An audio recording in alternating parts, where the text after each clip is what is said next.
ఆయన సమీపంలోనే ఉన్నాడు. వెంటనే ఆయన పరిగెత్తుకుంటూ వచ్చి, లేదా ఆయన నడుచుచూ వచ్చి, ఆయన వేగంగా నడుచుచూ వచ్చి ఏం చెప్పలా, వెంటనే చెయ్యి చాపి. అంత దగ్గరకు చెట్టు మునిగిపోయాడు. నాకు అర్థం కాదు. ఆ సన్నివేశం ఊహించుకుంటే చిత్ర విచిత్రాలు వస్తాయి ఆలోచనలో. దేవునికి స్తోత్రం కలుగును గాక. అవునా కాదా? అంత దగ్గరికి వచ్చింది, ఇంక నీకు భయం ఏంటి? అంటే ఒకవేళ దూరంగానే ఉంటే యేసయ్య బాహు చాపి లేపాడా? ఆయన ఉన్న దగ్గరే ఉండే చేతిని పంపించలేడా? వెంటనే చెయ్యి చాపి నిలబెట్టాడు. ఇక్కడ మనం గుర్తించాల్సినటువంటి మేజర్ పాయింట్ ఏంటంటే, ముందు చెప్పినవన్నీ కద్దు, నీళ్ల మీద నడవటం ఖాయం, నడవాల్సిందే. మనందరినీ కూడా అలాగా పరిపూర్ణులను చెయ్యాలనే దేవుని సంకల్పం. ఏ పొద్దు కూడా ఏదో చంటి పాపల్లాగా చంకనేసుకొని బుజ్జాయి చిట్టి చిన్ని అని పాడుకుంటా తిరగడు. ఒక దశలో ఇక్కడ ఉన్న వాళ్ళలో కొత్త వాళ్ళు ఎవరైనా ఉంటే వాళ్ళు చంటి పిల్లలే, వాళ్ళని చంకనేసుకుంటాడు. సిస్టర్స్, బ్రదర్స్, కొత్తగా దేవుళ్ళు ఎదుగుతున్న వాళ్ళు ఎవరైనా ఉంటే మిమ్మల్ని చంకనేసుకుంటాడు, అందుబాటులో ఉంటాడు. కానీ రెఫీదీములో ఈ అనుభవంలోకి వచ్చేటప్పటికి నువ్వే యుద్ధం చేయాలి అన్నట్లు, అప్పటిదాకా ధోనిలో వెళ్ళినటువంటి సిమోనో నువ్వు నడువు నీళ్ల మీద అన్నట్టు మనం ప్రయత్నం చేయటాన్ని దేవుడు ఇష్టపడుతున్నాడు. మనం నడవాలని దేవుడు ఆశిస్తున్నాడు. అది కూడా ఎవరి వైపు చూస్తూ? ఆయన వైపు చూస్తూ. ఈ నడక సాగి ముందుకు అడుగులు వేస్తున్నప్పుడు దుష్టుడు రకరకాలుగా మనల్ని రకరకాల అలలు గాలి చూపించి మన దృష్టిని మరల్చి మునిగిపో చేయటానికి నిరంతరం వాడు నిర్విరామంగా శ్రమ పడుతుంటాడు. నడుస్తూ ఉంటే ఏమి లేదు, ఇబ్బంది లేదు. ఒకవేళ నడక ఆగి మునిగిపోయే ఘట్టాల్లో నువ్వు ఉంటే వేరే మార్గం లేదు, ఈత కొట్టడానికి ట్రై చేయవాకు, ఒక వెర్రి కేకవి. ఏమని? ఇది వేయండి, ఏమనేస్తారు? వేరే మార్గమే లేదు. ఎప్పుడైతే ఆయన్ని కేక వేశాడో పేతురుకు తెలుసు, తను ప్రయత్నించినా బయటపడలేడని తెలుసు, తన సహోదరులను పిలిచిన వాళ్ళొచ్చి కాపాడలేరు అని కూడా తెలుసు. కాబట్టి ఈ దశలో కాదు, ఏ దశలోనైనా నన్ను అత్యవసరంగా కాపాడి నిలబెట్టగలిగే సమర్థుడు నా యేసయ్య ఒక్కడే అని, ప్రభువా నన్ను రక్షించు నాయనా, నేను మునిగిపోవచ్చున్నాను అని కేకవేశాడు. ఈరోజు మీరు ఎందులో మునిగిపోతున్నారో, ఏది నిన్ను లోబరుచుకుంటుందో, ఏది నిన్ను శోధిస్తుందో, ఏది నీ దృష్టిని ఆకర్షించి దృష్టిని మళ్లించి బలహీనపరిచి కృంగదీసి పాడు చేస్తుందో, అది ఏ విధమైందైనా కావచ్చు, నిన్ను అభ్యంతరపరిచేది. ఇక లేదు, నాకు లైఫ్ మునిగిపోతున్నాను, నా పని అయిపోయిందని నువ్వు వేదన పడేది అది ఏదో దాని అంతటి విషయంలో నువ్వు వేయాల్సిన కేక, నువ్వు చూడాల్సిన చూపు యేసు వైపు, నువ్వు వేయాల్సిన కేక యేసు అని. దావీదు కుమారుడా నన్ను దాటిపోకయ్యా, నజరేతువాడా నన్ను విడిచిపోకయ్యా. శరీర సంబంధమైన బంధకాలైన, ఆత్మ సంబంధమైన బంధకాలైన విడిపించే మార్గం యేసే. నడవమన్న దేవుడే వెన్నంటి కాచుకుంటాడు. ఆయన ఎక్కడున్నా నువ్వు కేక వేసినప్పుడు రక్షణార్థమైన బాహు నీ కొరకు చాపుతాడు.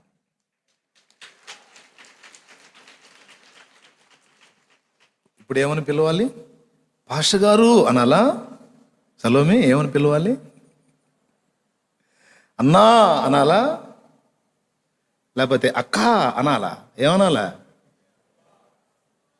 అంతే, ఒకటే. అప్పుడు వచ్చి లేపుతాడు, నిలబెడతాడు, నడిపిస్తాడు.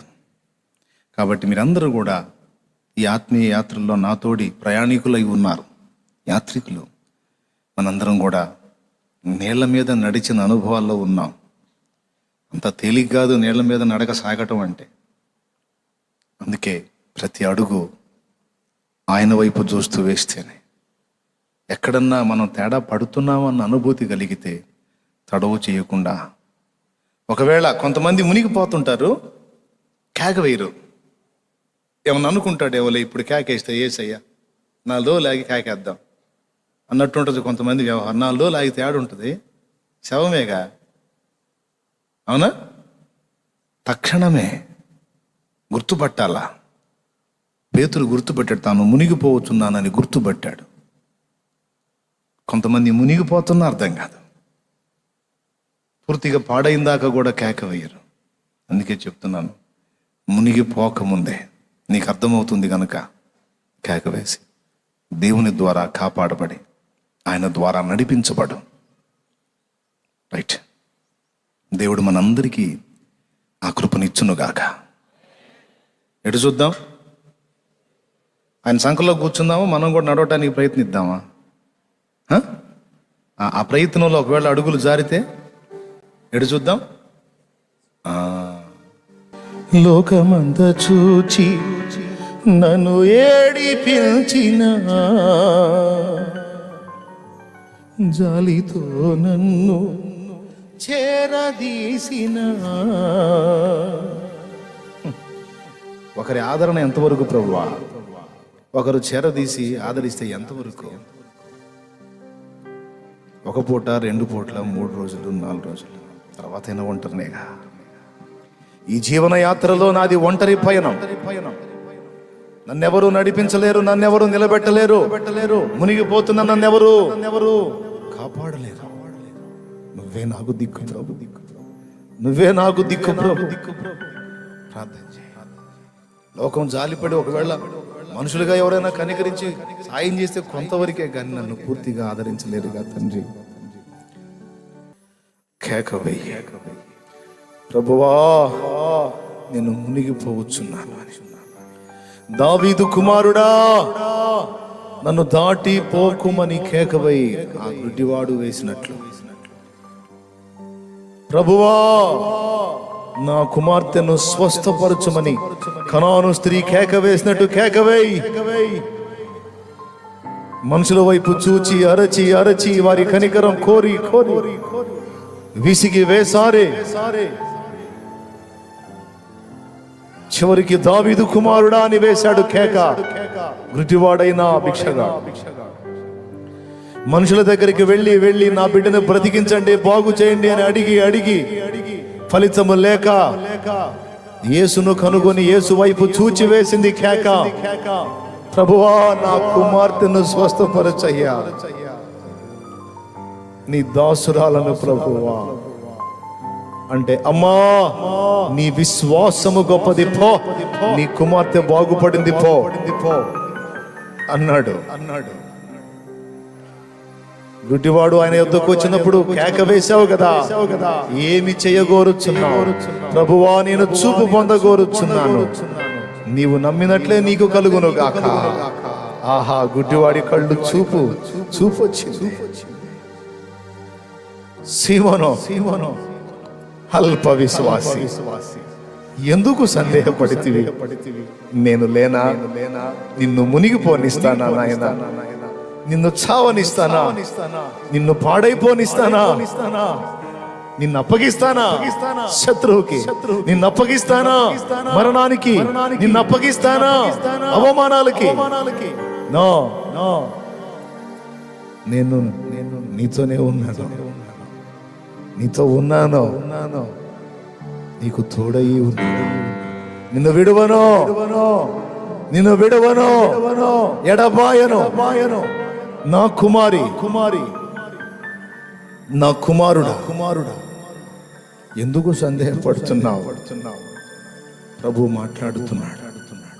తండ్రి స్తోత్రమయ్యా, నీ వైపే మా కేకలు, నీ వైపే మా చూపులు, కనికరించు. ఇక్కడ నిలిచిన బిడ్డల్లో ఎవరెవరు ఏ వేదనలో ఉన్నారో, వారి గుండెల్లో ఎంత దుఃఖం ఉందో, కన్నీరుందో, మూలుగుడుందో, వారి హృదయాల్లో ఎంత వేదన ఉందో, ఈ ఆరాధనలో ఏకీభవించిన బిడ్డలందరి కొరకు ప్రార్థన చేస్తున్నాను. నీ మాటల చేత వారిని ప్రోత్సహించావు, ధైర్యపరిచావు, కర్తవ్యం బోధించావు.